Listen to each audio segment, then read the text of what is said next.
All right, here we are on the Gill Athletics Connections podcast. You pressed play again, and I am extremely grateful and extremely humbled that you join us every week and sometimes during the weekdays, right? As the Gill 1918 project continues to find its way and flesh its way out, and super excited about that. I'm humbled to be your host, Mike Cunningham, National Business Development Manager for Gill Athletics. And this is going to be a fun one. We just had a great little pre-interview, some laughs, and some really cool things that we'll make sure we talk about here during the interview as well that's happening at their school and their program. So let's hop right into it. Help me welcome from the St. James Academy. I know what you thought I was going to say. The St. James Academy. Help me welcome the wise, the wonderful Coach Mo, Maurice Hutton. Maurice, Nice how to are you, meet you sir? guys. Appreciate it, Mike. Thanks for having us. I want to make sure because I love this because I love leadership. You're probably listening on the podcast. You might not be aware. We are also on YouTube. If you go to youtube.com/Gill Athletics, all the interviews are over there too. And you get to see the coach and their interactions and their offices and their homes. I want you to go over to YouTube, even if you don't listen or watch the whole thing. I want you to go over to YouTube because I want you to see his background. You knew exactly where I was going here, Mo, because I love leaders. He's got this really cool. Is it a poster? I can't tell depth wise. Yeah, it's Yep. definitely a poster that we found and we framed and put in our home. We love it. And tell us the five gentlemen that are on here on this poster. So we have Martin Luther King, Love it. Barack Obama, Love it. Malcolm Yep. X, Nelson Yep. Mandela, and Bob Marley. Love it. And the title that is Thinker. Is that what that says? Thinker, I peace, love that. power, respect, dignity, and love. I love that. Well, I love all five of those gentlemen. One of them I have less love, just because, and this is going to kill you, and we're going to learn about more about this. I just don't like reggae music. So you can, Oh, yeah, I cut. know, I know, I know. I just can't, I grew up on rap, so I'm a rap hip hop fan. Today, 90% of my music that hits my ears is Christian hip hop. So I mean, I'm in that kind of that scene. I have never ever been able to get into reggae, my friend. I just can't. Have you given them movie One Love a chance? No, because it's probably about reggae, right? So no, I Well, 100%.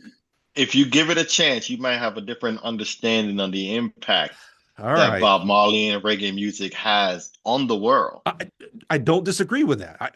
I get that. And I love book recommendations. This might be our first movie recommendation. I am going to follow through. One Love, the movie. I'll watch that.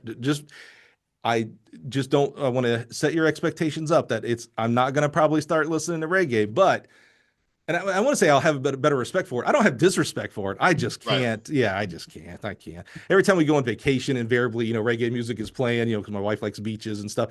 She loves it, It, by the way. She's into it. I'm like, it's feel good music. I know. I know. So is Lecrae and KB. And of course, someone's yelling at me right now because they also know I'm the world's largest Vanilla Ice fan. Yes, also Vanilla Ice is in the ears as well. I know you can laugh. That's okay. I'm very comfortable in my skin with my fandom here. Maurice, what are we talking about me for? Let's get to this, man. I'm super excited. We are going to definitely talk about what's going on there at the St. James Academy. We're real proud of that facility. Our sister brand, sister company, Porter Athletic, did all of the hanging from the ceiling stuff, the nets and the basketball and all that kind of stuff. So I've known about this facility for a while, and when I found out you were the man there, that really got me excited. So I'm pumped to learn more about that. But before we won't jump our timeline here, before we get to that, let's get in our Wayback Machine and let's learn more about you and your journey in this great profession here. So, Maurice, assuming you were an athlete, and we've learned that definitely not all track and field coaches were athletes. That is not a prerequisite to become not only to become a track coach, but also to become a great track coach. That is not a prereq. But assuming you were an athlete, where does track and field start for you? It starts back home in Jamaica. Track and field is the way of life. That's true. This is what I tell people all the time. We run track meets at gym, and we would have sports days, and you see them now, right? You see Shelly Ann Fraser is out there racing the moms at her kids' Yeah. local school because Yeah. that's just the culture. Like everyone's going to be a part of track and field in some capacity on sports day. Teachers, administrators, students, the community. It's the one sport that we all galvanize around, second to probably soccer. If you can argue soccer as well. The Reggae Boys has a big influence in Jamaica, and they've not made it to the big dance yet, but we're hopeful. We're hopeful. But so growing up, I went to Voss Prep. Um, not we weren't the best friends of the world, but I actually went to Voss Prep at the same time as Sonia Richards Ross. Oh So yeah. so I remember her from school. Right. We're the same age, so we were in the same classes and everything. So pretty cool connection there. And then when about my 10th grade year is when I moved to the States and Okay. went to school in Long Island, New York. Went to Roosevelt High School. Yeah. Ran track there. At the time, Joe Vito was the coach. And funny enough, Joe Vito is still the coach to this day. I love it. So, love Vito. He's been a big impact on, just me as a person. I had two really good coaches in high school. I had a high school coach and a club coach, Right. that dichotomy that's been there forever. And Coach Edric Jordan, who ran in the University of Houston, who was a 400-meter hurdler. He was my club coach and still talk to him to this day because like we mentioned in our conversation earlier, like as coaches, we develop people, not just athletes, Right. right? So they've had a huge impact on just the person that I've become. And Coach Jordan used to always tell me all the time, make sure you pay it forward. Make sure Hmm. whatever is being done for you, make sure you do it for Wow. someone else. And that kind of stayed with me. And he always checks in to make sure I'm make holding true to that promise, right? Like Wow. I just had a check-in. We just moved into our new home and I was walking him around, giving him like a little virtual tour. And it's part of his annual check-in. He's seeing how things are going, how was the season, what did you do differently? What did you Yeah. learn? It's always like, what did you learn? And he's always like, I'm proud of you, what you're doing, and keep it up. All right, let's pause right there because I definitely want to double click into that, but I want to go back 1 second because I'm always interested. We've had other coaches guests that have grown up in Jamaica and Bahamas, and you came right out the bat with it. The culture is different there than it is here in the States in regards to track and field, right? Like you have track meets during PE classes and things like that. And here in America, most schools unfortunately don't even have PE class anymore and things like that. Why do you think? Because you moved here in 10th grade, so you've now had a good part of your life. You lived and grew in Jamaica, and now you've come to America and you've seen how we do things here culturally and things like that. Why do you think in Jamaica it's track first, and you can argue track or soccer, right? But it's not track ninth, where here in the States, maybe we crack the top 10, maybe. Well, why do you think that difference in culture of where track and field sits in importance? I think what you find in developing countries is that the sports that have the lower barrier of entry Mm, tend to thrive really well. You don't need, we've run track for the longest time on the island with one track on the entire island, you know. So that's why soccer is the biggest sport in the world because you right, just need a flat field and a ball. right, You set up two trash cans to make it a goal. right, And now we've got a soccer match. We don't need helmets, we don't need bats, we right. don't need skates, we don't need all these resources because when resources are limited, athletics is not where you're going to pour them into. So you're going to play sports that have the lower barrier of entry, like cricket. Like you just need a trash can, something, a makeshift bat, and a ball, and we're going to play cricket right here, right? Hmm, Of course, you can get the fancy wickets, but most of us just had something that this trash can right here is the wicket. Let's play. right. So, I think um, when you look at just the culture and what people can center themselves around, those sports that were easier to break ground into just tend to thrive more. Have there been, and are there attempts? Because that makes a lot of sense. Like, it makes sense. Barrier to entry, that alone, we talk about that a lot here at Gill when we're talking about markets and sports and what are we going to start doing versus what are we not. That makes all the sense in the world to me. However, in any country, any part of the world, money rules. I hate to say it that way, but that's just how I'm going to say it.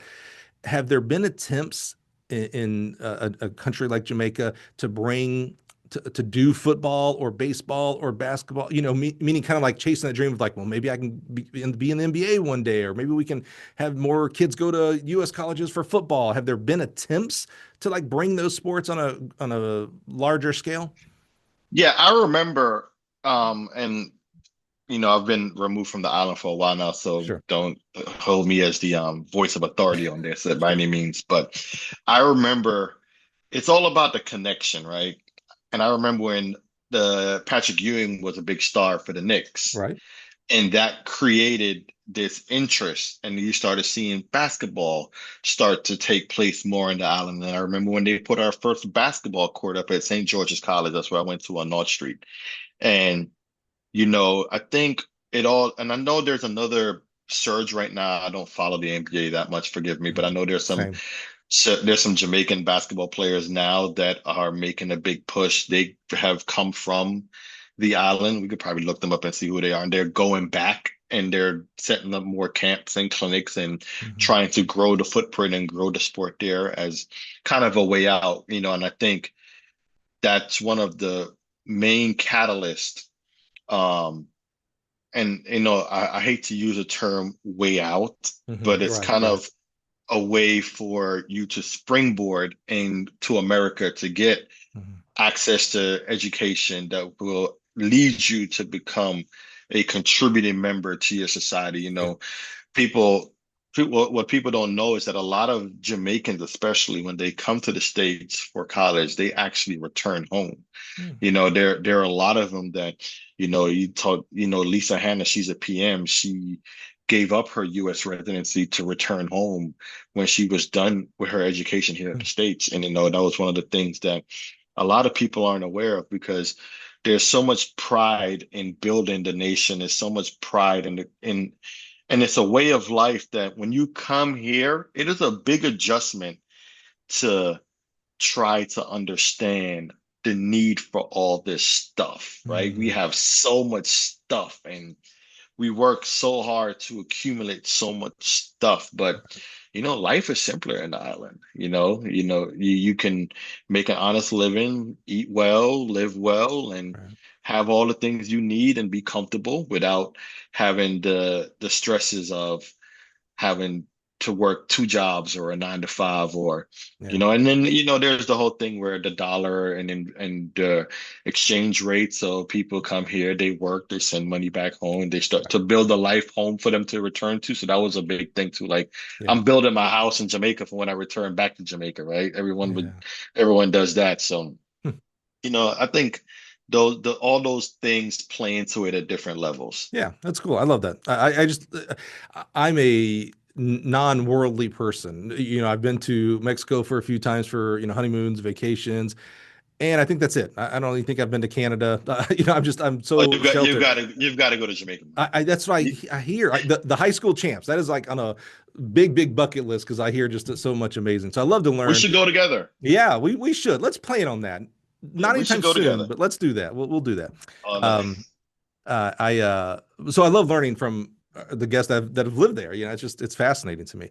Okay, so you said in 10th grade you moved to Long Island. So what was the impetus to move and why? Not only why Long Island, what I mean by that is like that's a little colder than Jamaica. I know my geography well enough for that. Right.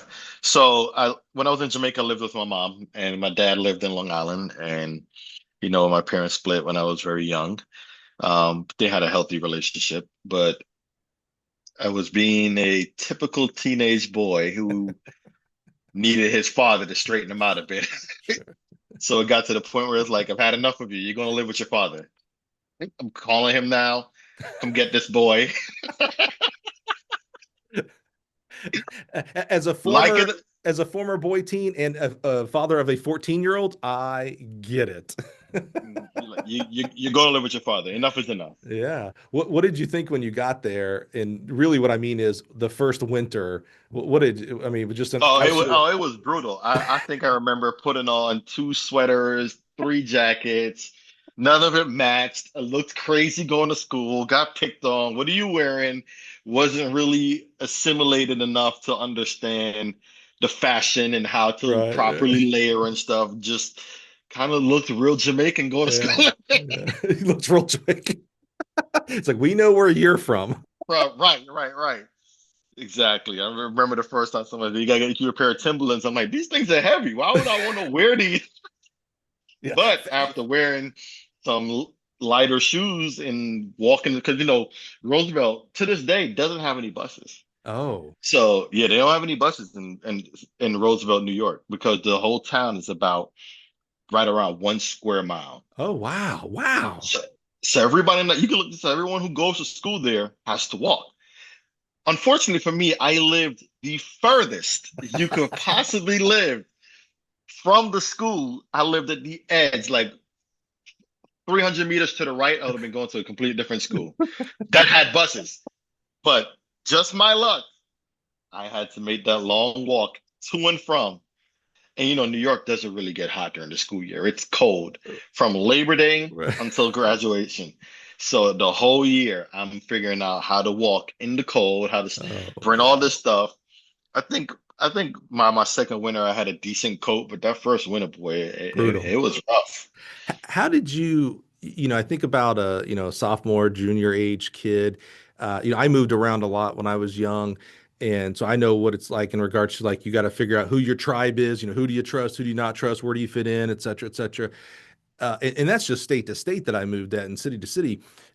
How did you, I don't want to say assimilate, but how did you handle that? Coming from another country, I think Long Island in that area maybe has some Jamaican presence, like so maybe there were other people that you had some automatic background with. But how did you like come in and like figure that out? And you had an accent, and other people don't or Right. whatnot. How did you figure that all out as a youngin? Um, I think that's where the beauty of sports comes in Mm. because that's where I went to gym. Joe Vito, who's still there now, was the track football coach and also the PE teacher. So one day we're doing whatever we're doing in gym. I think we're playing dodgeball or something, and I take off running. And he's like, that kid's pretty fast. And then he brings me out there to a football practice, and it took maybe one play for him to say, this kid's not a football player. Did you know anything about football? Nothing, Yeah, nothing. I think I probably could have figured it out had he stuck with it. I hope he hears this, But it was I was supposed to run up the middle, and I ran all the way to the left. you're like, there's people there. Let's go this Right? way. Why would I go there? It's wide open over here, and I'll just bounce him to the outside. And he's like, "No, this kid's it's not for him." And I remember one day we were playing gym, and this is where the cultural difference. He put me in the outfield and said, "Let's go in the outfield." And then somebody, remember his name, Charles. He was a quarterback. Hit a pop-up ball to the outfield. Now the ball's coming fly at me. I've never worn a glove before.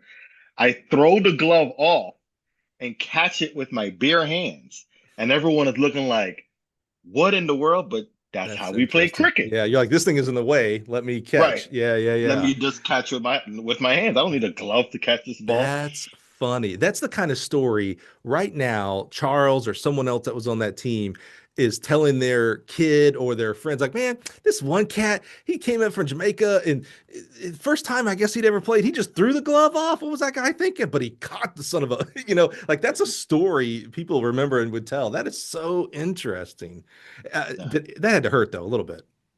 Not really, because growing up, Just what you're we used to. played cricket. This is Yeah, what we do, yeah, and you know yeah, how to yeah, break the impact, how to when you feel it on your hand, how to kind of corral it in and yeah. go down with it, because that's the sport that we play. That's interesting you using that example because I'm thinking the opposite. If I moved down to Jamaica as a sophomore or junior and they're like, all right, Mike, I don't even know positions. Go play this position in cricket. And I'd be like, what the I don't know. Where's my glove? There's a ball. What do we do?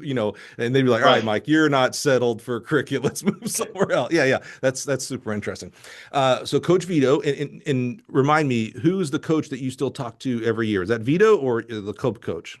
Well, both of them, but I talked to the club coach, Edric Jordan. So talk to me about these two gentlemen because this is what I'm fascinated with. This is one of the reasons why we started the podcast is the relationship that you make with young people sticks for a very long time when mentorship becomes involved into it, when caring becomes involved. And these two guys obviously I mean, just point blank had a large impact on you. Tell me about during this time during high school, the impact and how that grew, because that's not an automatic thing. There's not just an automatic, oh yeah, that's my guy for life. That has to grow. Right. So Vito was the football coach, and there was another guy. Um, I forgot his name. Coach G, I think his name was Charles. He was there for about a year. He was the track coach before I got there, and then he he stepped away after my first year there, and then Vito. We didn't have a track coach. Naturally, the football coach just said, "Hey, I don't know much about track, but we need a coach, so I'm gonna do it." And he steps in, and he's the football coach. And then I think my dad is someone I'm not had met Coach Jordan somewhere, and then he was like, "Well, I can work with him privately, like a private coach." And so, it's funny, he was at Baldwin High School, and had I lived 300 meters to the right, that would have been the high school I would have went to. Wow. But I still had to walk to practice, make no mistake. There was nobody giving me a ride to practice. Like all these kids, like, I don't have a ride. I'm like, you have 2 feet, get here, right? If you like, I don't understand, but different generation. But anyway, so I would go to practice, and it's interesting. Selena, I forget Selena's last name, but she's actually coaching now in New York. And I see her every time I go to the Armory. And every time the first thing we do is say, "Have we talked to a coach?" And they're like, "Oh yeah, I checked on coach the other day. Coach is doing well." Wow. And it's you're like, we know, I don't know if you know Paulette. It's interesting because like these coaches in New York have been there forever. Coach G just retired from Freeport. He was a big part of he worked Coach Jordan had worked with Coach G. Coach G was the head coach. Coach Jordan was the spring hurdle coach. And so of course I interacted with Coach G a lot during my time with Coach Jordan. But he just retired from 40 years of Wow. coaching at Freeport High School. And then Paulette, right, was the coach at Uniondale.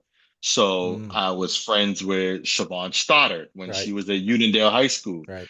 So it was just interesting that the coaches that were there from the whole community, from all the neighboring schools, are all still there to this day. They were there before us, and they're still there now. Wow. And I just think they have had such an impact on all the people that have crossed their path. Because when I look at my peers that didn't run track and look at them and look at my peers that did run track Right. and look at just how we've all matriculated through life, I can definitely say beyond a shadow of a doubt that these folks had a great impact on us. Yeah, that's awesome, man. I love that because what I foresee, like I look into my crystal ball and look in the future, I see 20 years from now me interviewing John Smith and them talking about, Maurice Hutton was my coach and he poured into me. I just love that. I'm so glad we started the podcast in January of 2020. My one regret is we didn't start it in 2015 or 2010 or, what I'm saying? Like there's just so much history that we're able to capture here. And I love that. And I love being able to respect and honor those two gentlemen and many of you mentioned New York coaches, great culture of track and field coaching there in the high school and club level, man. I love it. That's cool. All right. So you did 2 grades, junior and senior, or 3, sophomore, junior, and senior up there at Long Island? Sophomore, junior, senior, three Got it. So years. 3 years. As you get into your senior year, I mean, what an experience you have with these coaches and other people that are pouring into you.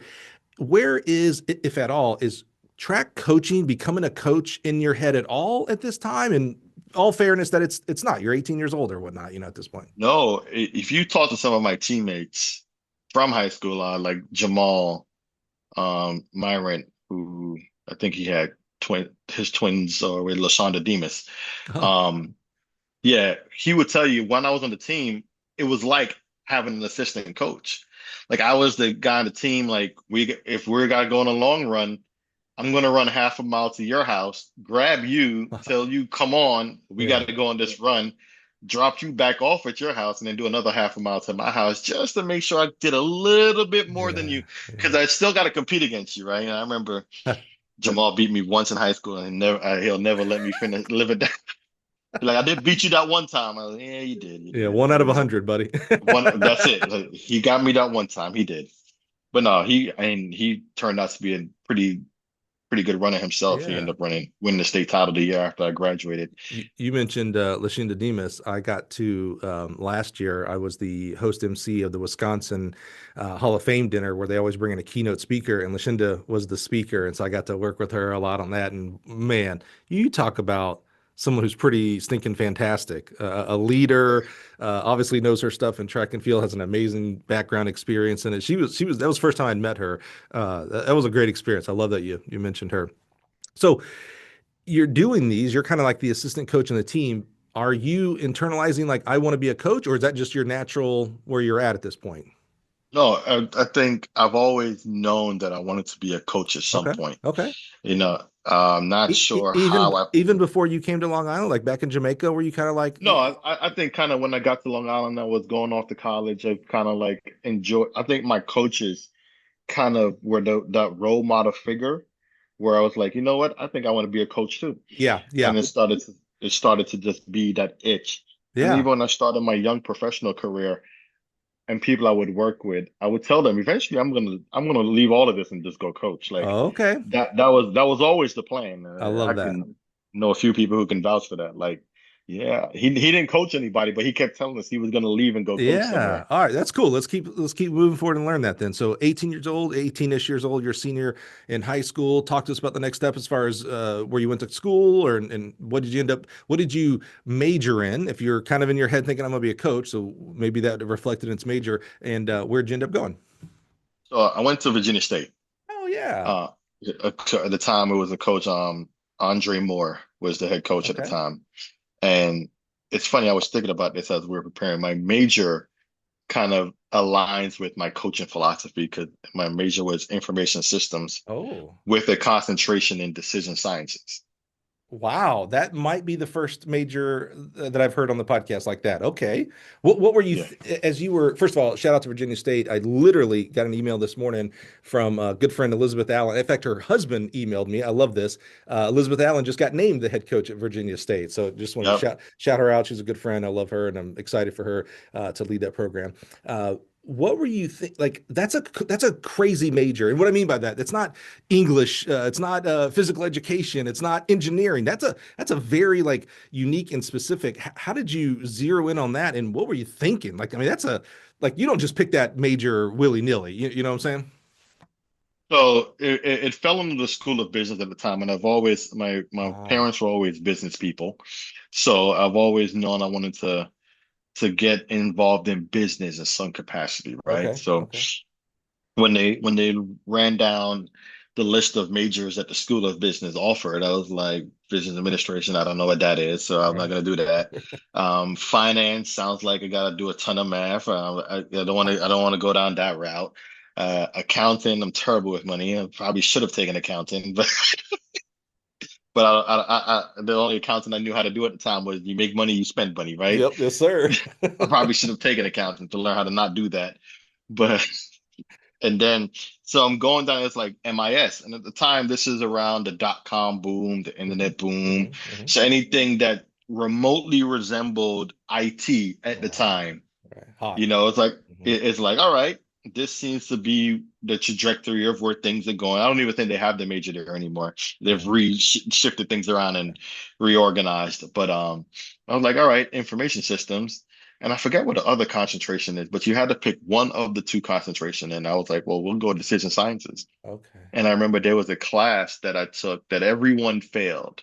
And they would always say, like, everyone fails this class the first time. And I did. And it turned out it was actually my favorite class.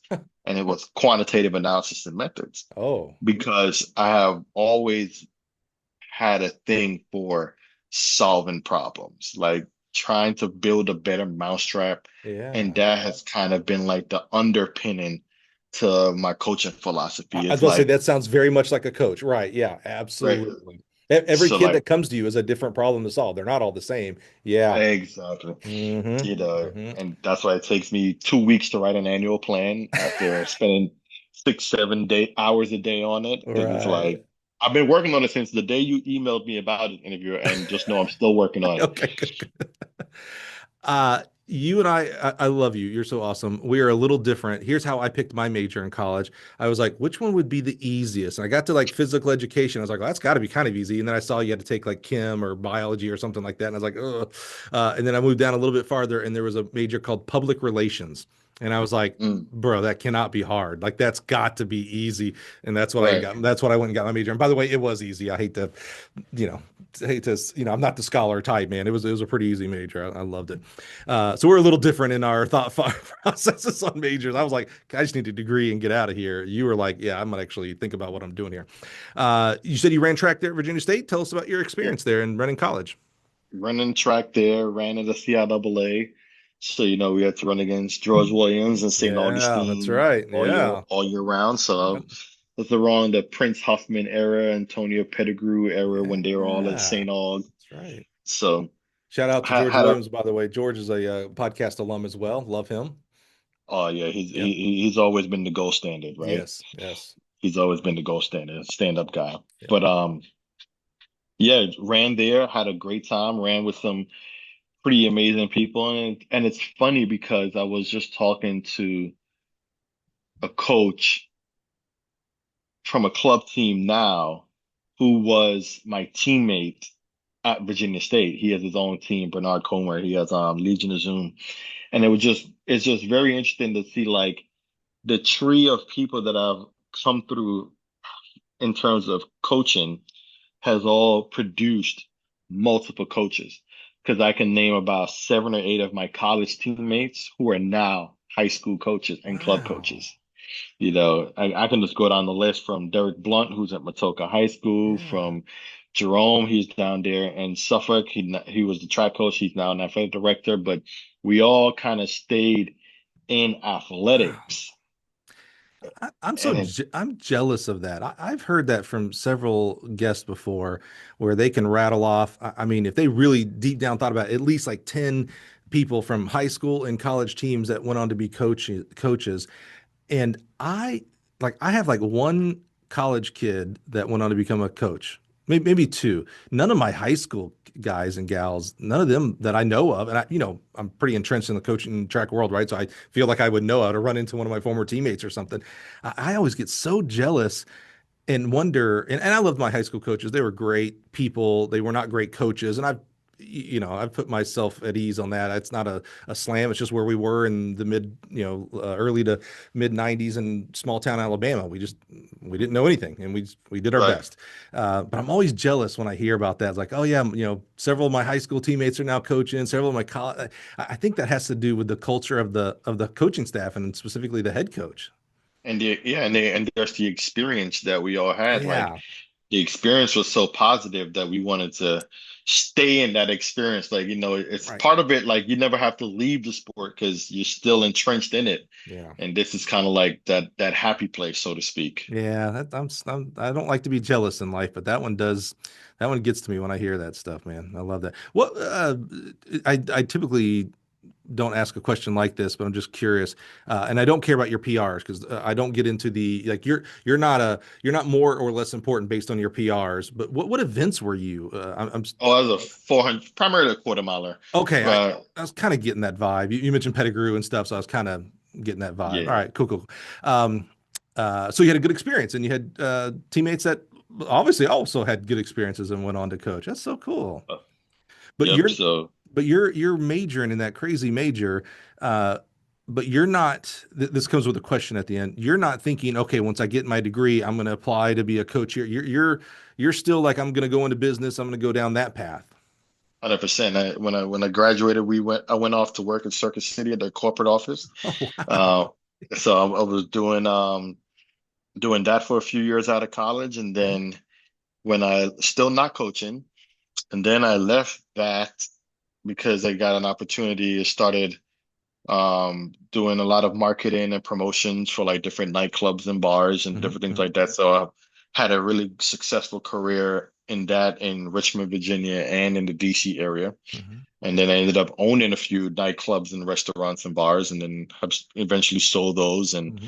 stepped away from that life. It's a completely different life, and Hmm. now to have a family and a 7 year old is Hmm. was time to be home at night. Yeah, yeah. I was going to ask. So in between, I coached college for 10 years. I've been at Gill now for 19. In fact, I think the day we're recording, I think today is actually my 19. I started 19 years ago today, Well, August 6th. Oh, congratulations. thank you. Thank you. I appreciate that. I'm just so humbled they let me hang out here, man, to be honest You with you. know, you know. August 6th is also Jamaican Independence Day. Is that right? Well, that means I have to listen to reggae at some point You have today. to Yeah, yeah. at some point. I knew where you were circling around with that one. I knew where you were going. But in between that, I spent a year as a professional poker player in Vegas. So when you talk about nightclub and nightclub owner, I think of the Oh, same thing. Like it's a night job. You don't there is right. no 8 in the morning because that's nothing's going on at 8 in the morning. It's 10 at night, 2 a.m., 4 a.m., etc. How was that experience? I look back at being a professional poker player. I'm so glad I did it. I'm so glad I don't do it now. It taught me a lot of things about like the real value of a dollar versus friends and friendship and things like that. I mean, nightclub, it just feels like every night, it, outside looking in, and by the way, a guy who does, probably has almost never gone to a nightclub. I'm not that cool. But it feels like if you're the owner, if you have ownership, like it's a almost that ticking time bomb. Like every night you're ready for just a bomb to go off and someone gets hurt, whatever, lawsuits. Is it like that, or is it a little bit more chill than what I'm kind of Oh, thinking? it's exactly like that. Yeah. That's exactly what it's like. And I think what it does, it also teaches you you got to be able to learn and read people. Ooh, yeah. So you're in the business of people, Interesting. you know. So you've got to understand people at a very fundamental level and know how to place the right people in the right places at the right time. Interesting. And it's very much like coaching. And like you Yeah. said, Yeah. it's like a ticket time bomb. Anytime someone can get hurt, the same thing when you post somebody out there in a 1080. At any time, Yeah. Yeah. somebody can go out there and get hurt, and you've got to understand the personnel and who they are, what they can handle, and what how you can interact with them. You know, I mean, there's the kid that you can yell at, and he'll respond to it a certain way, and there's a certain kid that would just completely shut down. Right. You know, and you have to learn people. So I think. Go ahead. That makes sense on the coaching side because you know you get a kid, I'm gonna say at least for a year, you know, sometimes up to 4 years, sometimes longer if we're talking about, you know, club and maybe professional side. And so you get to learn that, right? You get to learn like, oh, you know, I yelled one time at Johnny and he shut down. So okay, so Johnny's not that way. I got to be a little different. In the nightclub, and certainly you had regulars, so you know, after a year or two Right. years, you learn them. But I have to believe most people are complete strangers every night. Yes. But you have a vast majority of people who are your regulars that move the needle more than Yeah, yeah. the average Joe. Like one of our regulars when I was in DC was John Wall. Okay. You know, so Oh, yeah, you yeah, had yeah. to Okay. so you had to know what John liked, where John liked to sit, what Right, John liked to drink. right. What DJ, when John told you he was coming, what DJ does John like? You're gonna Oh, book what DJ you gotta so you've got to know all these things because if John has a good time, it's gonna be a good night. right, right. There's more people. Yeah, yeah, yeah, yeah. That's so interesting. I just feels like that's such a stressful job, and I think it feels also like a job in poker is like this as well that people get into thinking it's all fun and games. You get to hang out at the club and hang out with John Wall every night, and it's like, oh man, that's this amount of the work. The other 80% is stressful, trying to pay the rent, pay the bills. I got this lawsuit because a guy fell, whatever, 100%. you know, all the stuff. So you decide that's cool. I think maybe would you agree? Let me ask you a question. Would you agree you're glad you did that, but you're glad you're not doing it now? Kind of my philosophy with 100%. poker. Yeah, yeah, yeah. 100%. Yeah. Taught I you a wouldn't lot, go but back. yeah. I'm very grateful for the lessons that I've learned my time in the industry, but I wouldn't go back to it Yeah, to yeah, save my life yeah. right now. It's same. I love playing on the weekends, but man, I'm not doing it full time anymore. And you're I don't probably even want to go on the weekends.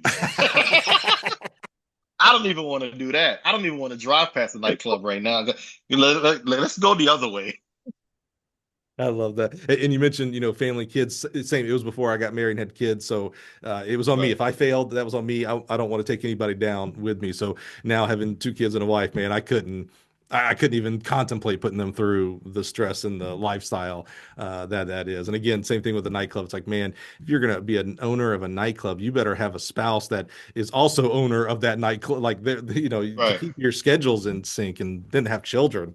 I don't even know how you would do it. Okay. Fascinating. I don't think we've had a nightclub conversation on the podcast. I love to learn different, you know, jobs and careers and things like that. So I appreciate the little insight there. That's really cool. All right. So you do that. I'm going to say you wisened up and sold out of that. What do we do next? So I started coaching while I was in the nightclub business. Okay. So it was kind of like a transitional time in Hmm. life where I was burning the candle on both ends, Yep. where I was coaching a club team in the evening, and then I was going to the nightclub at Wow. night, and then I was literally sleeping all day. Yep. Like that Hmm. that that was my time to sleep. I was coming at 8, 6, 7 in the morning, and I would sleep till about 4 or 5 o'clock. Yep. Club practice would be around 5:30, and we'll Yep. get up and start the day all over again. Did you find that? Sorry to interrupt. This is kind of my jam. I just interrupt people when I ask questions because I'm fascinated. That was my schedule two times. One playing cards. I woke up at 2 o'clock every afternoon because there's no games in the morning, right? Things like that. And then when I first started getting to coaching, to coach, I became the head coach of De La Salle High School in Chicago. To do that, I had to work midnight. So I worked 11 at night till 7 in the morning, security for a hotel. Went home, slept for a few hours, and then went to the high school, coached, and then got ready for work or whatnot. Some people would think, like when you say I got to sleep in till 4 o'clock in the afternoon or 2 o'clock in my example, a lot of people, maybe younger people, would think, wow, that's a cool life. I hate getting up at 5 in the morning or what. Like to wake up at 2, 3, 4 o'clock, that's the life. I found it. I found a little bit of depression creeping into me because I had no sunlight, basically, like and very few sunlight when I did get it. There was no, you just it's always dark. It's always night, and I was in a casino. Of course, well, you're in a nightclub, that's dark in that sense. Did you find that, like when you look back at it now, when you're doing that part of your life, did you find that a little depressing, or did you not even really Yeah, kind of notice it? very much so. And I think the other part of it is you start to lose connection with your community 100%. That's right. because you're on such different wavelengths and schedules. Yep. When they're ready to hang out in the evening, Yep. I'm going to work. And when they're Hmm. going to work, I'm looking for someone to hang out with. And we're just on completely different Yep. wavelengths. And then we just start to drift further and further apart. And Yep. I've left that business going on 10 years now, and I'm still working on reconnecting with a lot of my fraternity brothers and different friends that I've had from that life because Wow. that the profession. And at the time, you're young, you're living in America, you're chasing the American dream, you're Hmm. chasing the dollar. So you're like, I've got to hustle, I've got to grind. Hmm. We've got these goals to meet. We want these nice things, so You we've got to. you almost said KPIs. Yeah, I did. I saw. I was like, we got these goals. I'm like, no, be yourself. That's how you would talk. I love that. Go ahead. So we've got to hit these markers, and you just get so goal driven that you just get tunnel vision and you just block everything out. And then it's good, but it also when they tell you it's lonely at the top, it's an understatement. I don't Yeah. think people really understand what is meant by that saying. Right. And I think and then you start to become okay with it.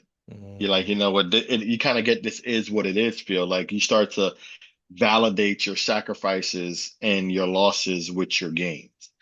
And Mhm. I mean, well, I lost all this, but I also have this. And you try to balance the scale and Yeah. kind No of balance. Yeah. No balance. rationalize it in your mind. But it cost a lot of friendships. Yeah. It cost a lot of relationships. And it's one of those things where I don't know if that's the one question, like if you could do it all over again, would you do it? And I Oh don't know. yeah. I don't know. Because Yeah. there's so many positives that have come out of that Right. as well. Yeah. I'm at the St. James and see Quinn Cook. I met Quinn Cook during my time in nightlife. Right. Yeah. So Yeah. there you That's don't know. interesting. We said Vanilla Ice earlier. One of his, I almost said famous quotes. Only guys who follow Vanilla Ice knows this quote. But he has a saying that, we are who we are because of who we've been. And so when you think Yeah, about that, it's like, well, yeah, I would do it again because I am here who I am. I'm very happy with who I am today. And that experience led me to where I am today. So I don't want to change that. I don't know what kind of person, where would I be? Who would I be married to if I didn't go play cards for a living? I don't know. right. That's scary. I love who I'm married to, the life I have, the job, the friends, etc. So it's an interesting question, but it's not a great question because it's like, well, if you're very comfortable with who you are today and the people around you and things like that, then it's not a question. Of course you would do it again. When and that's correct. Yeah. But it sounds bad Sure. because you're saying if I would do it all over again, you're saying I would still undervalue these relationships that have went awry. That's right. That's right. Yeah. It's a You tough tug think of that would, war life is. yeah. Yeah. All right. So you're getting into coaching because this has kind of been it's been in your head the whole time. It hasn't been primary because we're doing other jobs that aren't coaching, but it's now feels like if it was in the back of your head, it feels like okay, maybe it's moved to the middle. As we continue to go to the Right. forefront. You're coaching at a club. You're doing that. When you first started coaching that club, because it's one thing to think I want to be a track coach and I think I know what it is because of the examples that I've had in front of me. It's another thing to actually be in that role and doing it. When you first, Well, good. funny enough, I didn't actually start off as a track coach. Oh, I I started off as a youth football coach. wait a minute. Really? Yeah, I was coaching with the FAYFL Canes in Fredericksburg, Virginia for a while. And Wow. yep. So how did you get to track coaching? Because that makes me feel like we might have almost lost you to football coaching. So I had a buddy and he had two boys and they were playing football and we got into they need to get faster. I'm like, well, I come out there and help you with some speed. I ran track. I might know a thing or two. Right, right. Come in and help you out there. Know nothing about football because remind you, Right. That's what I'm saying. my football life. I might have played two plays. Okay, I might have played two plays, and somehow I find myself as the head football coach for an 8U Tiny Mike football team. Oh, you were the head coach too. Eventually, I became the head coach. Oh, dude. Yeah. So if you've ever had to figure out how to line up 6 and 7 year olds to run an offense, Yeah, right. it takes a special level of patience, and you've Amen. got to understand how to really break things down Mm. to a fundamental level. Teach yourself first, and then turn around and have to teach them. Right, right, right. Because I'm not even coming from Charles Clinton always talks about you're not teaching from a knowledge experience perspective, you're teaching from a historical perspective, like this is how you did it. Your experience, I had right? Yeah. no I had no knowledge or experience to go with this job. So I'm just out here winging it. Dude. And funny enough, we actually won a national championship. Wow, is that right? Yeah, That's interesting. we went down, won an AAU national championship, never got scored on. Went down to Florida. We were running a spread offense with some 8 and 9 years old. Oh, We were throwing jeez. the ball, and they're like, "How in the world?" I'm like, "Because I've always been solutions driven. Mhm. Don't tell me it can't be done. You just have to figure out a way to do it." And that's just always been my approach at everything. Like, I don't care if I don't know how, like, on the bar, but I've never been a bartender. Like, it Right, doesn't, right, right. Yeah, it's good. like, Yeah, we're gonna build a plane while landing it. Like, we're gonna yeah, figure this out, and it's yeah. gonna be a nice soft landing. And everyone's gonna be happy. Right. So, I've always have that had that we'll figure it out mindset. Yeah, yeah, Like, yeah. don't worry about it, we'll figure it out, Has, and it's gonna be good. has that ever bit you in the butt? And what I mean by that is, I kind of like that attitude, honestly. I kind of attracted to that. Like that's kind of what I would think as well. But we don't bat 100%. Has that ever bit you in the butt where you're like, oh, we'll figure it out? And it's like, well, I did not figure that out. Yes, it has. However, most of the times, I'm the only one who knows I didn't figure it out because I'm always going to. They say you only fail when you quit, right? Right. So if plan A doesn't work, nobody's going to go to plan B, then plan C, then plan D. And you've just got to keep a tight knit on what you're working on. Yeah. Don't tell everyone your inner workings of Yeah. what you're doing. And yeah, it's gone left so many times. Yeah. Yeah. It's failed more than it's worked. Right. Yeah. Yeah. But people only know your successes. I like that. And I appreciate you saying that. I asked that for a specific reason because I know there's people listening now that they want to do something, but they're afraid of failing, or they want to do something and they're afraid of what other people will think about them, especially if they fail. And I think people need to realize that first of all, no one's probably paying attention to you enough that they know when you fail. To your point about like if you unless you're just blasting it everywhere, which there's a thought process to that as well, as far as like mass accountability in that sense. But no one's paying attention to you well enough to know that when you even fail, and then when you succeed, that's when someone will actually pay attention to you because you're actually putting a product out there. So I think it's important for us to know that we need to take chances, and they're not always going to. In fact, most of them, to your point, most of them are not going to pan out. But if you don't take those chances, you don't give the opportunity to have something pan out.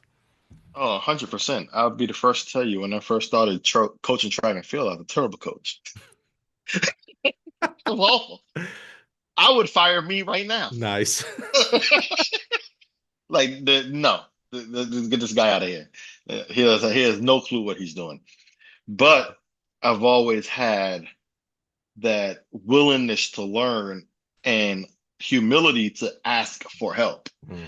And I've become the coach that I am today because I have been able to lean on, I've stood on the shoulders of giants and been able to ask. Like just yesterday, I was writing my training plan and I could just pick up the phone and call Coach Kareem of Georgia, and he's going to answer Hmm. the phone and Hmm. walk me through some things and text me a book that I need to read, and I'm going to take it and I'm going to read it and I'm going to make sure he knows that I read it, so he knows he's just not talking to a wall. All right. But I've the very first guy that kind of helped me as I matriculated through coaching.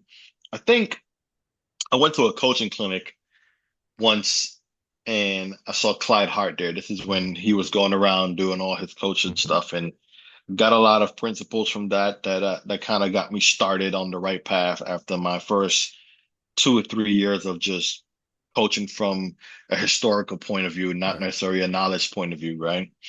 And then he had this whole 16 200s at 30 Hmm. seconds, and then we go down to 14 at 28 and work your way down. And that worked for a while. And then, I then came across, I had a pretty decent athlete who didn't have the best grades, and she ended up having to go to a junior college. And that's when I got connected with and Nigel Bigby Mm. over at over at Iowa Central. And Yep. Bigby was a big part of my first real jump in coaching because he would take the time to help me set up an annual plan and talk me through the workouts and what we were doing and why to do it and what I should think about doing. And he had no problem just sending me his whole training plan. Hmm. Like this is what we're looking at. Because I was sending him a few athletes. So, it was kind of like that barter system, right? I'll send you some good kids, you send me some information. All right. We're all good here. Like, Yeah. so I was able to do that, and then that carried me for a few years, and then COVID hit. Mm.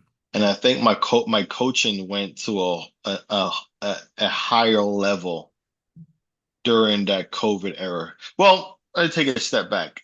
I think before COVID, because we had a lot of success. That's when Aaliyah Pyatt came into the program. She recently just graduated from Arkansas, Mm. and you know when she came into the program. Give me a quick time snap here. When you talk about pre-COVID, where are you at coaching? What location So in school and I'm whatnot?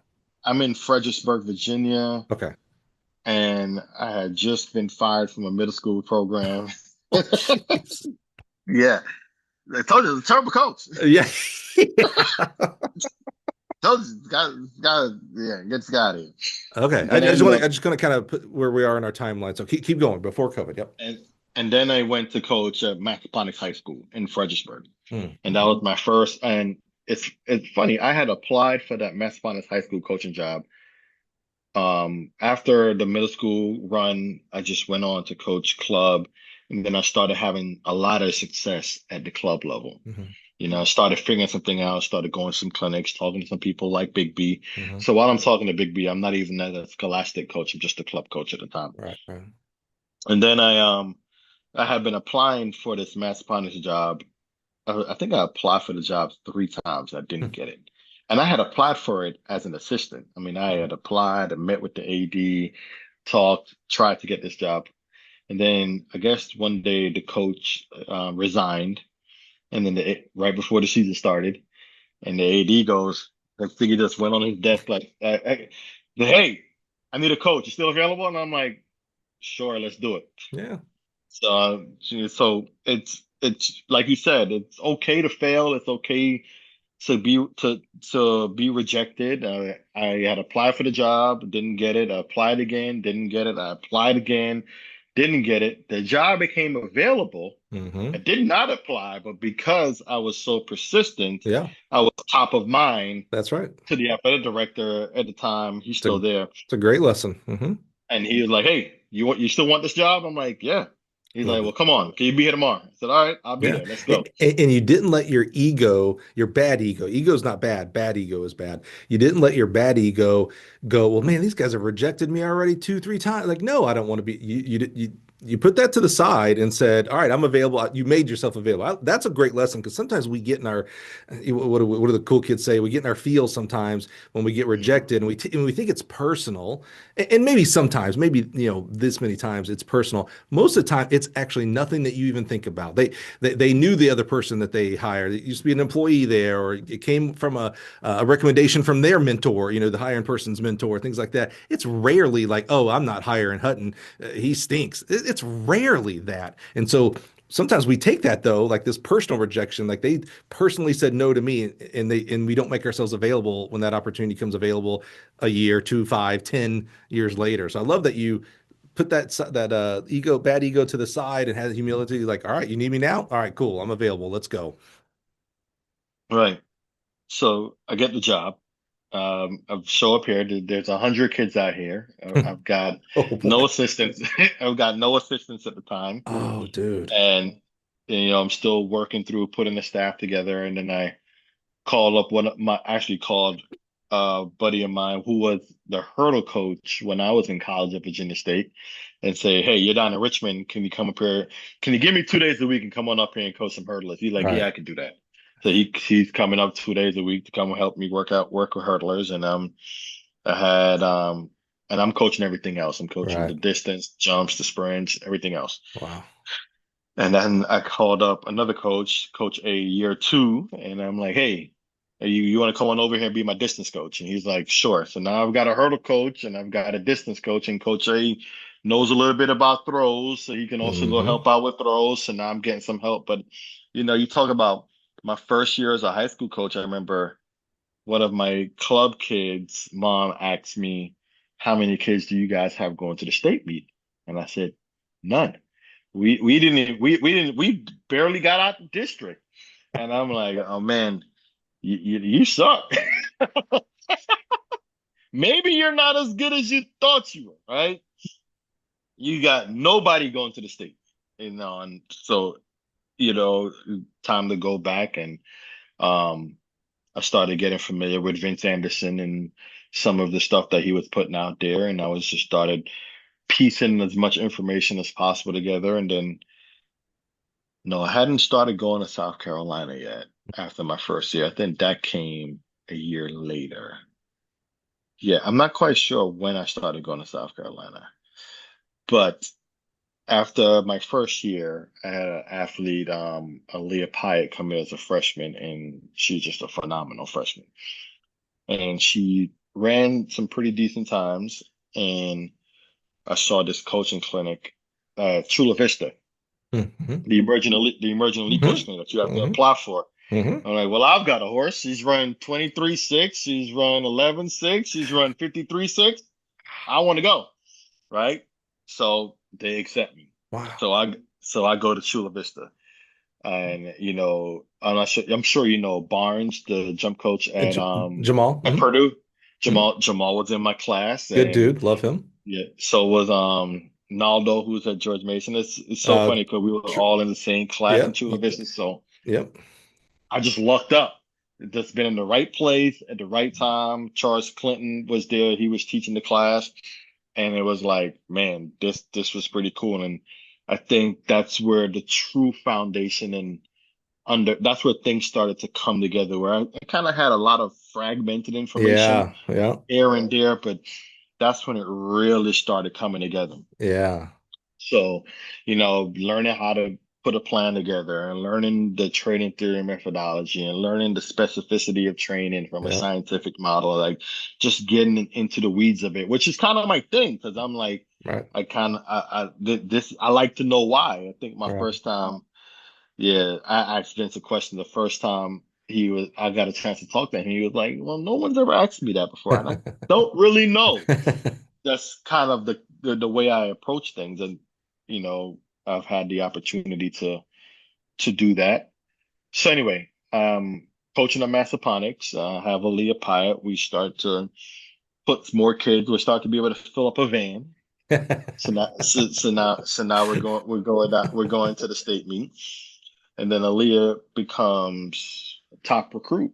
Wow. You know, so that opens up doors. Now you're communicating and talking to people that you typically don't have access to, and Right. you start to get access, and that's when I started getting access to the South Carolina crew, and I find out about this coaches clinic that they have in Mm-hmm. November. Yep. So now I'm like, oh, I'm going to this clinic, and I started going. I think my first one, they had Ralph Mann, who Mm-hmm. is now passed away. They had Ralph. They had Vince Anderson was there that time. That trip. Boogie was there. Um, and then I went a following year. I think Boogie was there again. Dwayne Ross, Mm-hmm. Carol was there. Mm-hmm. Ken Clark did a virtual Mm-hmm. presentation. So I got a chance to sit in on that. But then through the relationship that I had developed, I was able to pick up the phone and Vince would just talk to me for an hour. And I Right. still have those conversations because I would just say, hey, is it okay for me to record? And just so I can go back and take notes. And he's like, sure. And I Wow. still replay those conversations to this Smart. day. That's smart. And and I would talk to Kareem about training theory, methodology stuff, and he would always walk me through the science of it. And I've been fortunate enough to have the access to people who were educators in the sport. Like Mm. they had a passion for not just coaching, Yeah. they had a passion for teaching. Yeah, So, that's a difference. That's a great something to point out there. I literally was having this conversation the other day with one of my teammates here about Boo Schexnayder, and I was like, Boo's real. Like, obviously, he's a great coach. Many Olympians, things like that. I go, but his real skill is he's a teacher first. He can teach all these concepts. I had him for my first level too, and I have never have I ever, and never have I ever wanted to coach pole vaulters, but I was doing jumps, so pole vault was part of it. And I remember after he got done with the pole vault section, I was like, I feel like I could coach pole vault. It was a crazy thought that I had, but he was so good at teaching it. I was like, I think I understand it well enough now because of the way he taught it. So you're right. And both are good, by the way. That's not a right, distinction, but there are some that are like, oh, you're a teacher.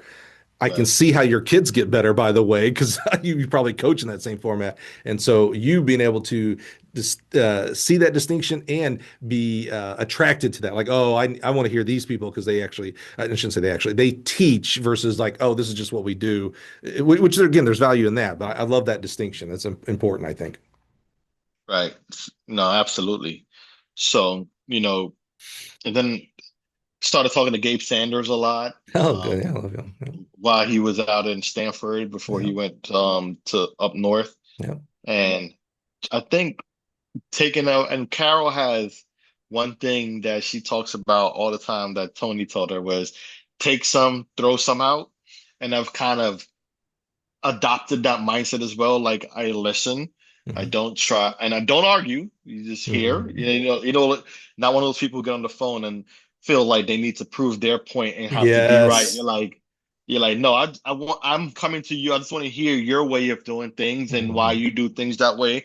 I'm not here to debate it. I'm not here to validate or invalidate it. I just Right. want to hear. I just want to listen, be a sponge, Right. and then take some, throw some out.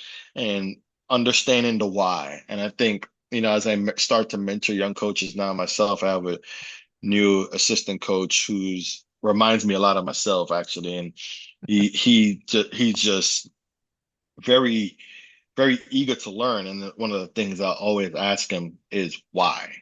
And I think as coaches, and when we're trying to feel like a lot of coaches I feel have chauffeur knowledge, and what I mean by that is, have you ever heard a story about the chauffeur? So there's a story about a doctor who would go around the world and do these presentations, and the chauffeur would drive him everywhere. And the chauffeur comes one day and says, I've heard you do this presentation so much, I can do this presentation myself. And the doctor goes, that's okay. You think so? You going up here and you do the presentation. And then someone asked the chauffeur at the time a question that was off script. And then the chauffeur at the time goes, well, that's just a ridiculous question. Even my chauffeur could answer it because now the real doctor is posing as the chauffeur. That's He's like, so oh, ridiculous. My chauffeur. my chauffeur can answer that question. That's great. So, it's one thing to just give you Yeah. 4 weeks worth of workouts, but if you don't understand the what and the why and Yeah. how it fits, you're just gonna mess kids up. Yeah. You can't just one size fits all just doesn't work. Yeah. So, just being able to get into the why and understand the why, Yeah. I think is the biggest underpinning for anything that we've done so far. Yeah, we talked about this early, about problem solving. And I said each kid is different, so even though you understand how this philosophy works, if you don't understand the other philosophies, you may have kids that come into your program that should be run this way for their sprint training, that because you're only doing your one system, you may miss out on what their progress really should be. They're all different. It's really interesting when we talk about different philosophies. And I certainly have, I was a sprint hurdles guy, so I certainly have what I think is the right way, at least 20 years old, the right way, since I don't study it anymore. But there were certainly athletes who they needed a different way, and I was very single track, like, no, this is the right way. And in reality, there are some nuances to it all. There are certainly some wrong ways as far as like if you want to get the best out of a kid, you probably should not be doing this. Like, let's not run 5 miles a day for our 100-meter guys and gals. That is the wrong way. They may here's the crazy part. This is what's crazy about track. And this gets dangerously close to my no X's and O's rule here. But if I had a newbie kid that was going to be a 100-meter kid, never run track, et cetera, et cetera. And I did them 5 miles a day, right? Let me ask this first. You would agree that's the wrong way to coach a 100-meter. Okay, good, good, good. Just want to make sure we're on the same, I might be, 100%. I might be talking to the guys like, what are you talking about, Mike? That's exactly how I do it. So good, good. So if I do that the wrong way, and for the first 2, 3 weeks, whatever, maybe the first month, I run them 5 miles a day, they're gonna get better in the 100. Just from getting in shape and things like that, they're gonna get better, but they're not gonna get optimal. If they were really supposed to Mhm. run 1050 that first year, they might run 1150. They may have started at 13 flat, by the way. So they may go to 1150, and I may look like, see, I'm a genius. I know how to coach. I shaved 1.5 seconds off. That's a great job. Yeah, but if you'd done it right, they'd have been 1050. Yeah, a buddy of mine, JB at Vanderbilt, years ago made a comment to me that stayed with me. He said one of the worst things that could happen to some of these coaches is that they had success. That's what I Because wondered with you when you talked about I forgot her name, the first young lady you had that was real good. Aaliyah, Yeah, that's what I want. I was like, oh man, do you start thinking like, man, look, I know what I'm doing. Look at her. And it's like, oh man, you're still so early in the learning game, but you were able to, so I did yeah. until I met Charles Clinton, and he has a great way of making sure you have no idea of nothing what you're talking about. Hey, we need that sometimes. I love that. Shout out Oh, Charles. we do. Yes, I yes. just called Charles this week, and I had him review my annual plan, and it was like I was back in class. He was like, "What is the ATP-PC, and what is the lactic capacity? How do you build lactic power, Mo? Like, come on, Mo, this is in the wrong place. You gotta." Hey, dude, life is not not silo. You need other. I love that. I love that he's that almost. I can feel like the old Pinocchio, Jiminy Cricket on your shoulder. Why would you put that there? That's not what. Tell me what this means. I love that. And he's still like, "Well, why? Yeah. Tell me why. Why? If you can defend it, great. But if you can't, Yeah. you're gonna." And I I love. think we need more of that. And just having, again, I think humility to be able to Yeah. say, with all my success, I'm Yeah. still like willing to go back and say, "Hey, coach, you mind taking a look? Hey, Yeah. you know, I, I think there's a couple things going on here, kind of just top of my mind. One is the angle you're going at. I think you're right. We need to have humility to hear that I'm wrong or be Mhm. challenged of, well, what is the why in this? I think that's absolutely, and that's a an issue we need to overcome as humans in general, by the way, not just track coaches, but here in this world that we're talking about track coaches. The other side, though, I think is important to identify too, is sometimes coaches will not challenge another coach that asks them a question for two reasons. One is uh, there's some self doubt. Like, what do you mean? Why would I tell Mo? Like, I appreciate Mo asking me about this annual plan, but why would I tell? I don't know that I know. He knows Right, more than me. You know, it's kind of this. I hate false humility. Humility is important. False humility is not. It's actually the exact opposite of good here. But he knows as much as I do. Why would I do? So there's some self-esteem issues. The Mhm. other side of it too is people in general, and track coaches are people first and foremost, don't like conflict. So Mo, you asked me to review your plan. Well, that if I see something wrong, I have to invite conflict into this conversation and say, "Hey, why? Right, I'm not sure this is right. Why would you have done that?" Well, here's why I wouldn't have done that, Mo, because my understanding of ATP is blah blah blah. So there's conflict. You have to now come back and say, "Oh, well, actually, I learned it this way," or oh, okay, I see what you're saying. You know what I'm saying? So there's kind of like this a little bit of a self-esteem issue on this side, as well as inviting conflict, which is extremely hard. But it's also, I think, a direct reflection of how much I trust you. Mo, if I right, don't know you very well, certainly I'm not going to invite conflict into a conversation because it's like he may not know that I'm actually doing this from a place of love. But now, if you're my guy and it's like I really want to see you succeed, well, then I will because we have maybe earned or we got to continue to learn that I'm challenging you, Mo, because I want you to be better. Not because I want to feel superior that I've told you you're wrong. I want you to be even better than you are. And so to do that, I got to be open, clean, and honest with you and tell you you're doing this wrong, or I believe you're doing this wrong. So I think it comes from both sides of the humility to accept it, and then the self-esteem and ability to have healthy conflict on the giving part, the not the receivership, but the giving part. oh, absolutely. And I think you got to have a strong coaching community. You have to build a community around yourself Yep. that can help you through this, regardless of how smart you think you are. Like I've been fortunate, like, I've talked to Dante Perkins out of Louisiana Mm-hmm. every day. Mm, We have our coaches group chat. We have a couple coaches in there, and that's cool. we're constantly just bouncing ideas. What do you think about this? Take a look at this. Like we will be at practice, and I can tell you about a practice in Louisiana, or a practice with Mike DeHaven in Miami, Right. or a practice of Onyx Salva in New York, because everyone's sharing their I videos. love that. Everyone's saying, That's "What do so you cool. see?" And just getting that another eye. Yeah, I love that. I think that's another value part of this podcast is conversations like that. Someone's hearing this right now going, "Oh, I get that. Like that makes sense. Maybe I do need to be more humble when I'm asking someone for help, or maybe I just need to ask someone for help, or I thought this was a silo thing. If I talk to Mo, aren't I giving away my secrets and he might be, beat me or whatever?" And it's like, oh man, the community needs to be together. And luckily in our sport, in our profession, I should say, I feel like we are more sharers than we are, closing practice down like some of our football coaches and things Right. like that. So I love that. One of the coolest, and we'll move on here after this example, one of the coolest things I ever saw when you talked about building community and coaches around you. A few years ago, I was hosting MC at the TTFCA, the Texas Track and Field Coaches Association, and the two of the big dogs, Boo and Vince, were speakers there.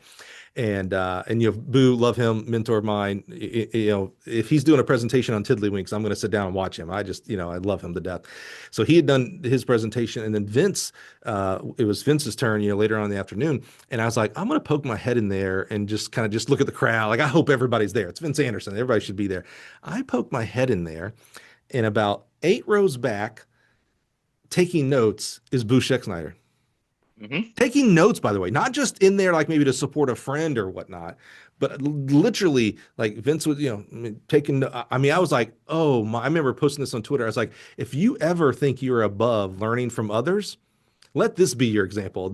I would say Boo does know everything, at least everything Right. I ever think you would ever need to know in coaching. And yet he's in class taking notes. So if you think you know it all, but then you must be better than Boo Schexnayder, guys.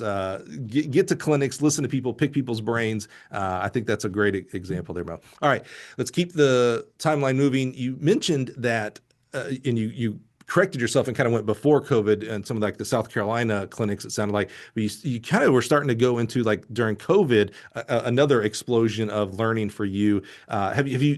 You're giving us a lot of stuff. Have you shared that with us, or are we there? Time for that? So yeah, so now we are here in COVID, and I started these like Zoom calls where I would have like I think I had Portia Dunson on there. I Nice. had Matt Martin at the time when he was at Nebraska. I Mhm. had Vince Anderson do one. I Wow. had Gabe Sanders do one, and I would just bring in coaches to just sit, and I would just interview these coaches, and we would just have like these exchanges, and coaches would submit their questions, and I will create kind of like you're doing now, Yeah, yeah, create yeah. like a sheet of questions, and then we would just talk training. And this was kind of it's funny. This was kind of me setting up to have a coach's clinic that was then railroaded by COVID Hmm. that is Hmm. now just now being resurrected. Yeah, So, sometimes things get delayed yeah, and you get thrown a curveball, but just stick to the script. Just yeah, keep yeah. at it. And when the right time presents itself and the opportunity presents itself, it'll be the right time. Well, don't take offense to the word I'm going to use in this question. I think this is important for others to hear. What gave you the audacity to do that? You know what I mean? Like you had to reach out to people and say, "Hey, I'm going to host a Zoom call. I'd like for you to be the person that I interview." Like that takes some chutzpah, if you will. That takes some like I'm just going to go put myself out there because right, everybody could have said no. It's like, no, man, we're COVID. Marissa Chu's Coaches Collab was going on big time during that as well. Like there's you put yourself out there to get rejected is kind of where I'm saying. So Right. what led you to still put yourself out there? Like a bravo, by the way, because I wish more people would do this. Yes. So, couple things. There was an agenda in terms of this was going to be marketing for a coach's clinic to come later Got it. in November. Smart. That was one. Two, coaches were grounded. There was no recruiting trips, there were no recruiting visits. Like we were grounded.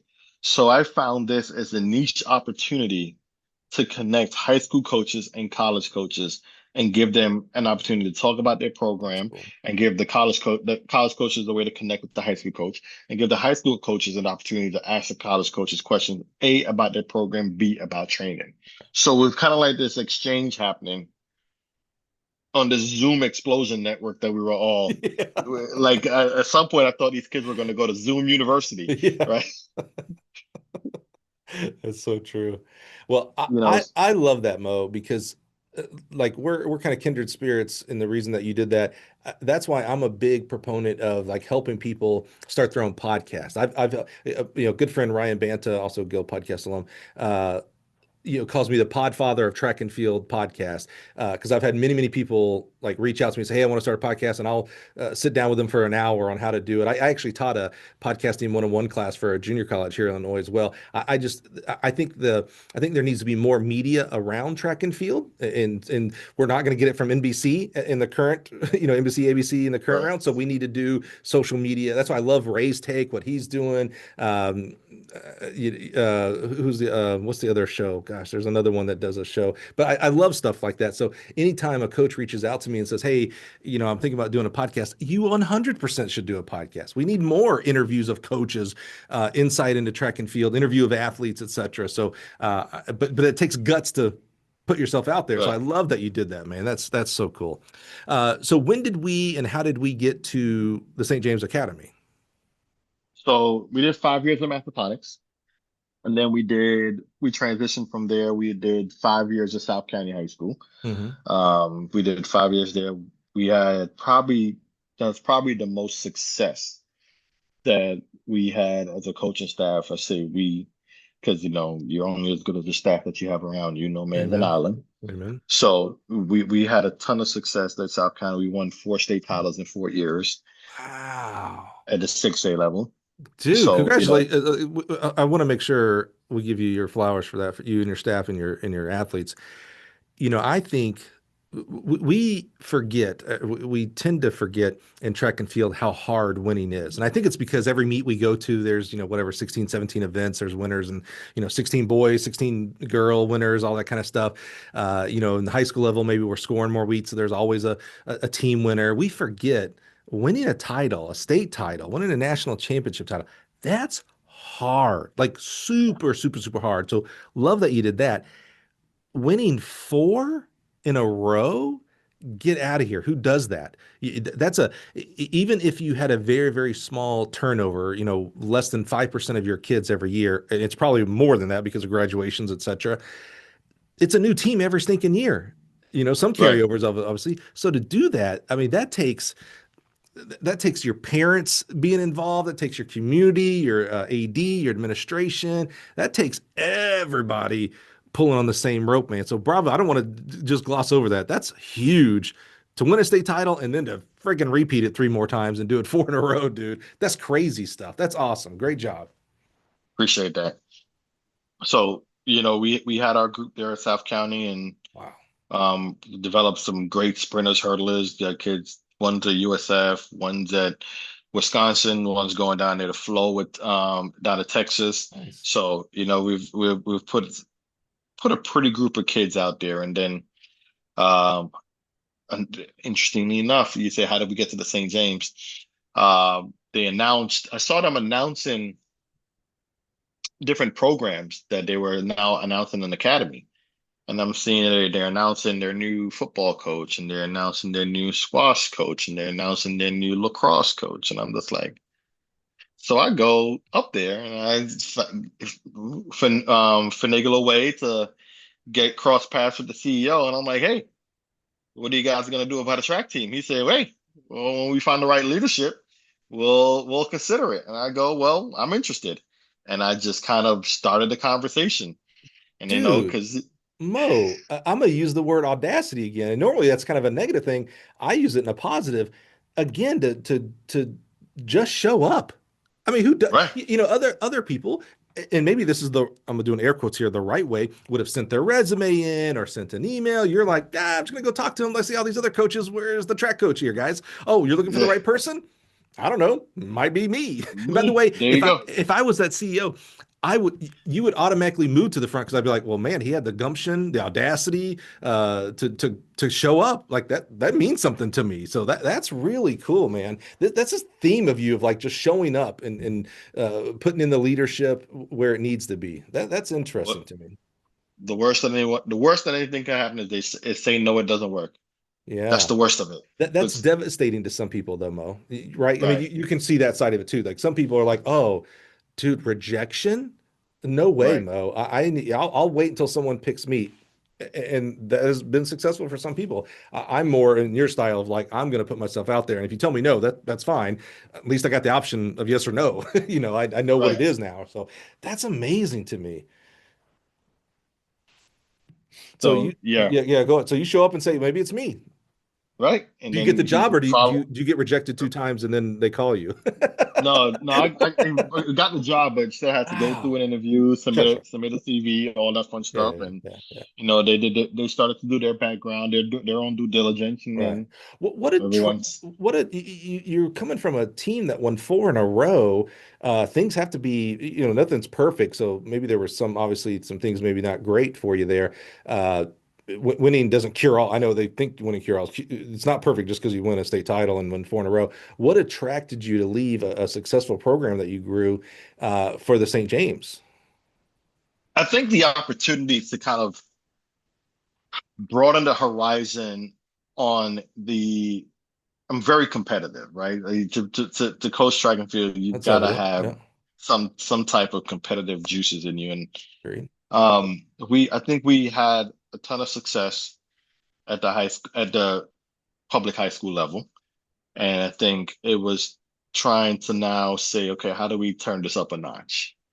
And we've tried to compete. I mean, it's very hard to compete against the private schools of the world when boundaries no longer matter Yeah, in your in what you can and can't recruit, I right? get that. When you're working within your boundaries, like you've got to take a 59-second boy and turn him into a 47-second boy, Right. and you've got to coach. And we've done good work. Like our boys team ran 126 flat at the New Balance Indoor Nationals, got second place to a team that broke the national record, but these are kids that we found in the hallway, Hmm. so, from a competitive standpoint and wanting to support a wider net of athletes and student body, Mm. this really gave us the opportunity to spread our wings. And we've got kids in Maryland, we've got kids in DC, we've got kids in Virginia, and say, okay, let's give everyone access to this great facility, all these resources that can really set them up. And I think more than anything, with the current state of affairs with track and field, 53.6 used to be fast. Yeah. It used to be fast. Like Yeah, it's crazy. 53.6 now, it's not getting the same love that it used to. Sure. And if you were trying to set young people up to go to college and have an opportunity at higher education and not have to take out a ton of debt, you're gonna have to train them a little bit higher level because they've, for lack of better terms, they've moved the goalpost a little, Hmm. right? Hmm. With international recruiting, with the transfer Hmm. portal, with Hmm. just the overall state of affairs. So you've got to put the right resources and infrastructure around the athlete to get them a real shot. Right.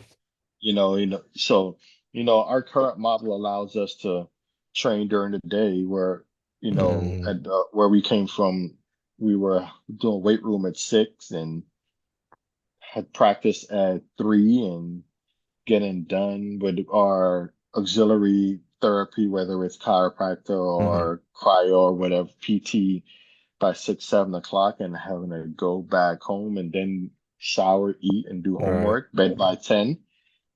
Over a period of time, just going to sleep at 11 and waking up at 6, it's gonna wear on you physically and emotionally. Yeah, because they're not going to So bed at 11, by the way. Yeah. right. So that balance, the everything is out of balance, right? So real quick, Mo, someone heard you just explain that and they're not understanding. Well, then how are you not doing that? Take a step back for us and explain the St. James Academy. It's a different schooling system than South High School, et cetera. Help us, for those who don't understand or don't know anything about St. James Academy, explain the academy to us, please. So it's a sports conservatory school that allows you to condense 8 hours of in an 8 hour day down to 4 hours of athletics and 4 hours of academics. So between the hours of 8 and 4, we'll get all our academics and athletics and high performance training done within that block. So now at 4 p.m., you're not going to practice, you're going home. Right. You're now able to have dinner at a reasonable time with mom and dad. Mhm. You're now able to be done with your schoolwork by 7 o'clock, 8 o'clock if you do have homework, and hopefully in bed by 8, off the phone by 9, sleep by 10 is what I try to tell them. Like, Mhm. Mhm. do they listen? They probably won't listen to this podcast for them to hear me saying that they don't listen, but they don't listen. Right, right, right. So So it's a private school that does yes, education a little differently so that athletics can be done a little differently. correct. Yeah, so they're You, still you doing math and English. Like it's a traditional school in that 100%. sense. Yeah, okay. You're Got it. doing all your core classes. You're still VDOE or Maryland State Department certified. You're Mhm. still meeting all your NCAA requirements or Right. your courses that are accepted by the NCAA. So Got it. none of that changes. It's just and for us, everyone here is an athlete, so we don't need PE. Oh, right. Oh, yeah, yeah, right. Okay. That's a good point. Yep. Hmm. Yeah, track practice is your PE class. Right. Hmm. Football practice is your PE class. We don't need Right. to go play dodgeball. Hmm. So Yeah, yeah. so That's funny. we we restructure the day that is advantageous to training and high performing athletes.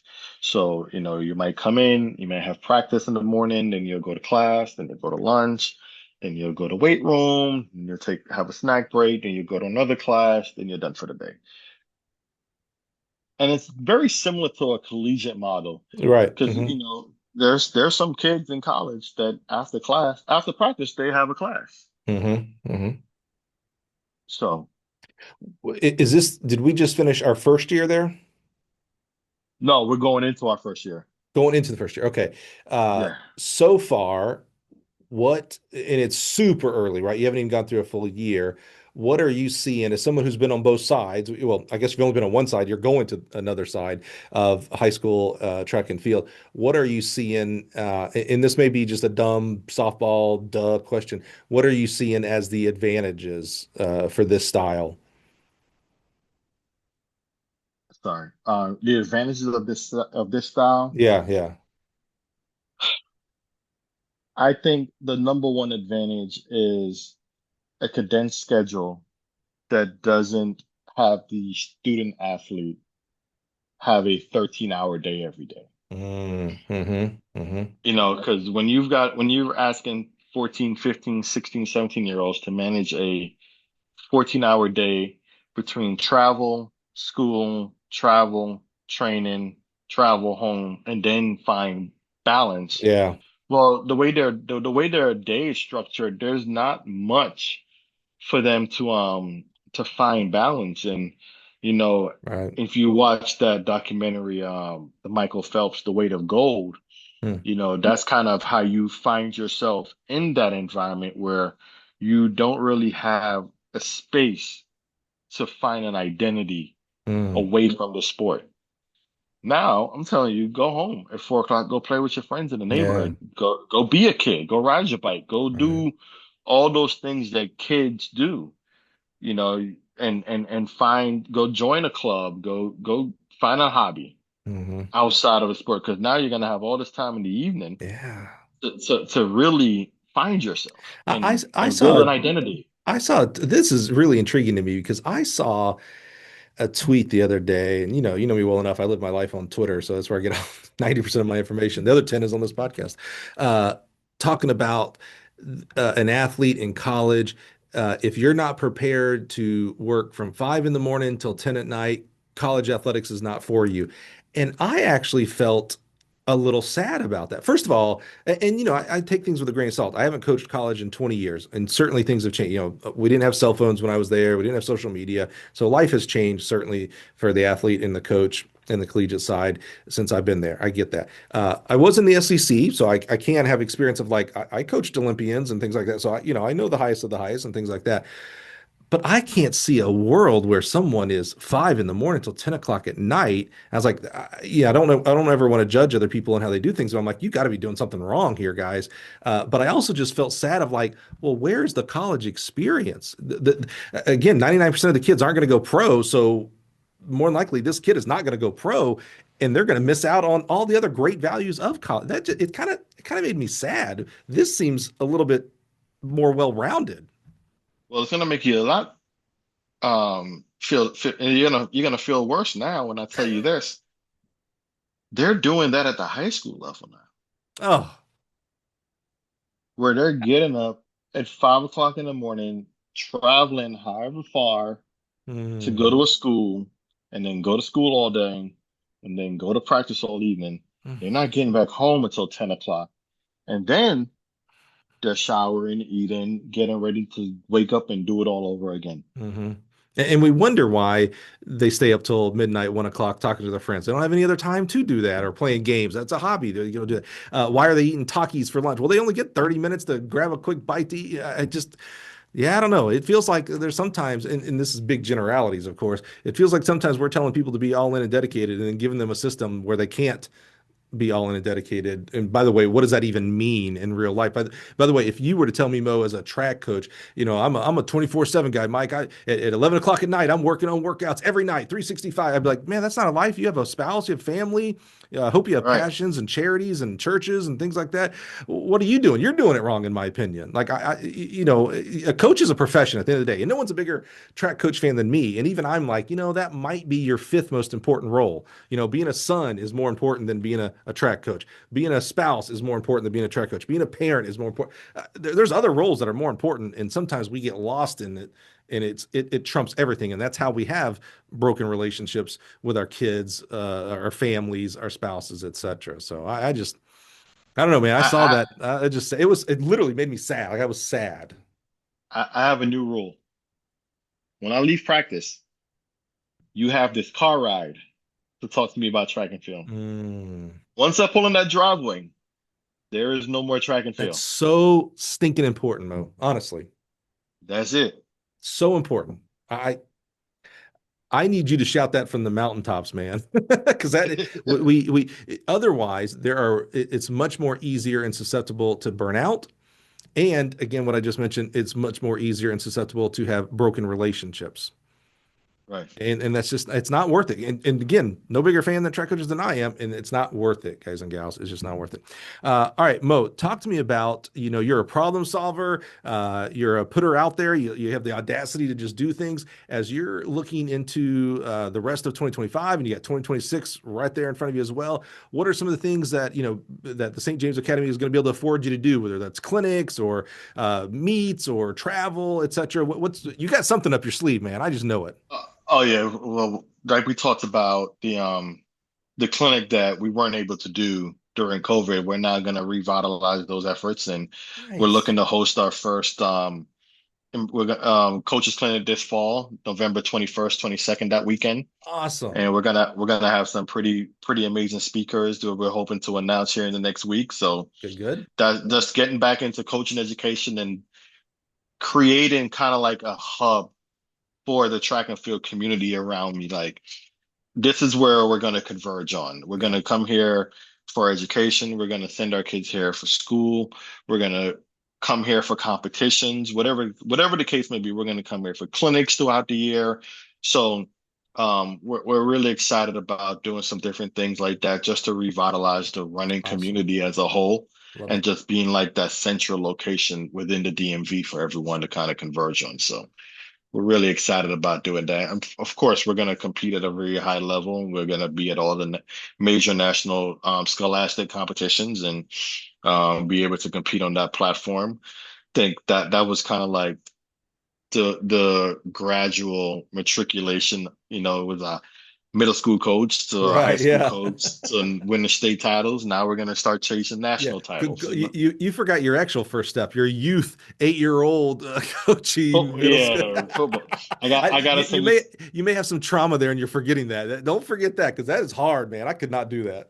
I'm gonna send you some highlight clips. You're gonna say like these kids are 8, and I'm gonna be like, yeah, these are 8 year I olds love it. playing I love it. football. I love Yeah. it. I love it. Well, I'm super glad you're doing that. If and maybe it's too early today, but where would we go to find out more information about that clinic in late November? Oh, we'll put it right on the stjames.com. Okay, Er, and I good. I'm sorry.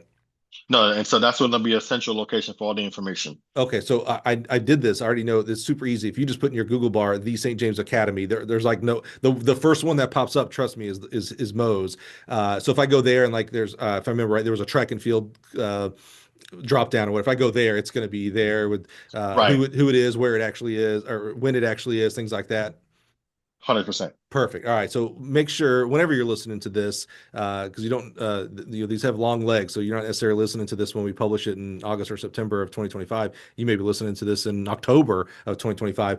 Go Google St. James Academy, maybe even add Track Clinic on there. And once it gets the page up and running, it'll, Google is pretty good at that. Go check out the speakers. I already have a little, I'm not telling anybody, but I already have a little bit of insider knowledge and who's going to be there. Trust me, this is going to be a clinic that you're going to want to take a look at. All you mentioned teachers. Think about it. Think about how he thinks about coaches and coaching education. If he likes coaches who teach, well, who do you think he's probably going to invite to the clinics, people who teach. So I bet that I know, not even I bet, I know this is going to be a great one, and I look forward to helping support it on the the awareness side on my side of things as well. Mo, my man, thank you so much. This is I just I really do this podcast for all me. It's all selfish reasons. I love learning about new people. I love learning their journeys. And so to and this is going to be episode like 330 something or 320 something. So we've done Oh, wow. 300. Yeah. We've done 6 years. You end up doing a lot, right? COVID certainly helped us kick it off. We did probably 100 in the first year because, to your point, no one was doing anything. So we got a lot of people on the podcast. Now we do one a week, so it's only 52 a year. But I think, I love uniqueness. I think you're the first nightclub owner on the show.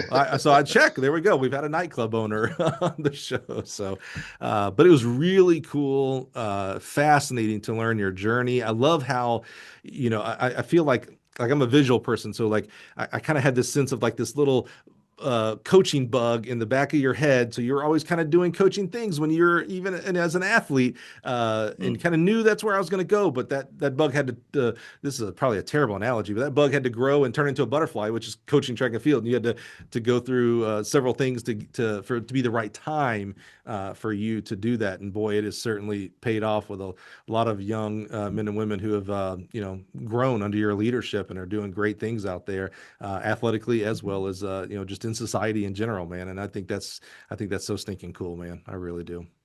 Awesome. I appreciate you for having me, man. Yeah. So thank you again. The most valuable thing you can ever give me is your time, man. I know you're busy. School is like tomorrow, basically. Kids are coming back here real quick, and you got a big first year ahead of you, man. So grateful for you being here and sharing your journey with us today. Awesome. And thank you guys and gals for being here, man. Again, I'm just I'm floored. I'm blown away because we actually have stats. So obviously there's listener stats and things like that. But one of the things I look in deeply is how long people listen to the episode, because these are hard. These are hard episodes to listen to. I'm no fool to this. I'm no stranger to this. Hour and a half, hour and 45. Those are tough.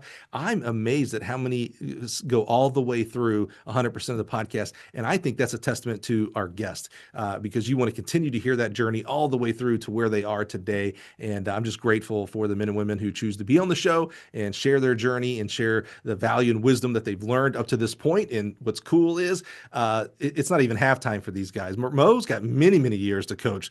So it's going to be very cool to kind of be on the sidelines and watch him continue to grow and give back, continue to grow our sport in coaching education specifically. And they're at the St. James Academy. So thanks again for being here. Join us next week and we'll do it all over again. Thanks, guys.